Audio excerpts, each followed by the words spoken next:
Hey everyone, I'll be doing my presentation on race in Latin America, which comes from chapter 10 from our book.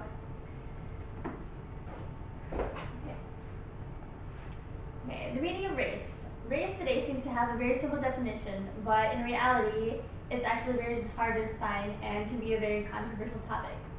In human society, it is generally based upon a person's phenotype, which is a person's outward appearance, or a person's genotype, which is a genetic complement of an individual.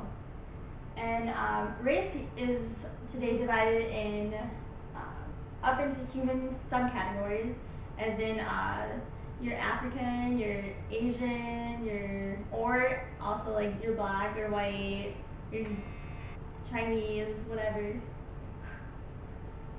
Okay. Yeah, and that idea came about during the 15th century when the New World was taken over by the Spanish people, and when European dominated Africa. In Latin America, the term race generally refers to supposed differences between blacks, Indians, and whites. The colonial background. The history of race in Latin America began during the colonial times when Spanish conquistadors conquered the Inca Empire and began taking over the land and getting rid of all the indigenous people. And by doing that, there's a lot of mixed races that mixed races became very normal due to that.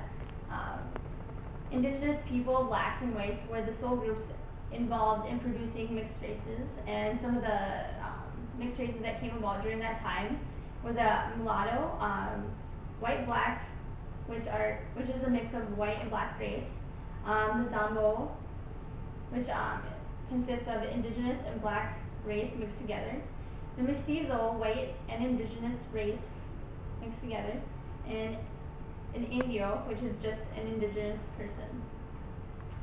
And right here shows a Spanish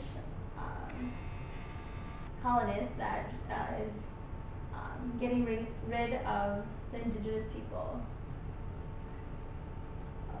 And here's a picture of a mulatto, which is a white and black mixed together. A picture of a Zambo, a black and white mixed together.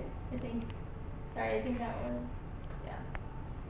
Okay, and a mestizo, which is European and an indigenous person. And an Indio, which is a regular indigenous person. Okay, and the colonial background. Whites were considered superior at that time, like the European, the Portuguese, and Spanish.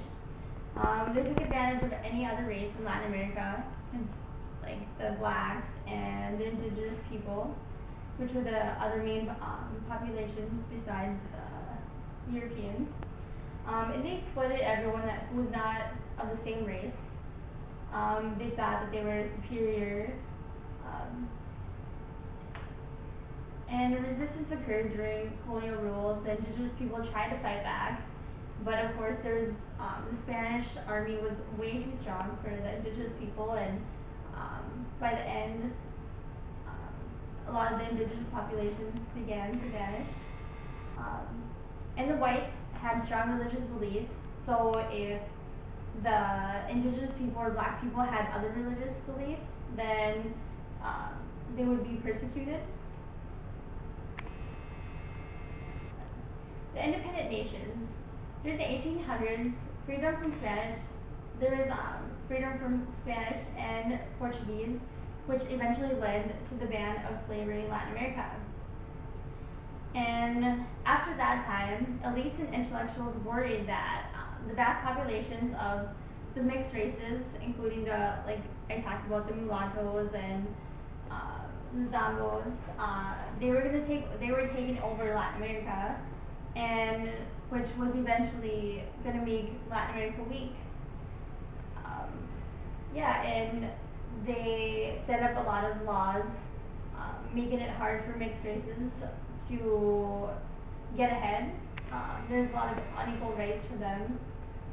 They weren't able to own land and hold governmental positions like the white people were able to. And that's when white movements began. Indigenous people began fighting back, and same with the black people, in order to gain equal rights. The ideas of race in the 20th century and after.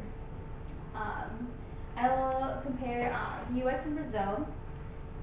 U.S. is defined primarily by biological ancestry, while in Brazil, race is defined by ancestry, appearance, dress, behavior, and class status. And that continues is not only a problem that is in Brazil, but it occurs in many other countries in Latin America. Peru, on the other hand, they were very inferior towards indigenous people. And in Colombia, mestizos began monopolizing the role of the broker and trader. And now comparing the U.S. and Latin America, um, first of all, there's many differences, between the two, just as there is in Europe and any countries around the world. So first, the idea that race is biological in the U.S. and cultural in Latin America is something that is different between the two. And second of all, the difference between the USA and Latin America has been steadily eroded by changes in the social scene in both regions and by associated changes in the academic approaches to understanding race. And that was according to the book. And even though so much time has passed by, racism continues to exist in Latin America, and it just seems like a problem that will continue as time goes by. Something that's not going to be going away anytime soon. And that's it.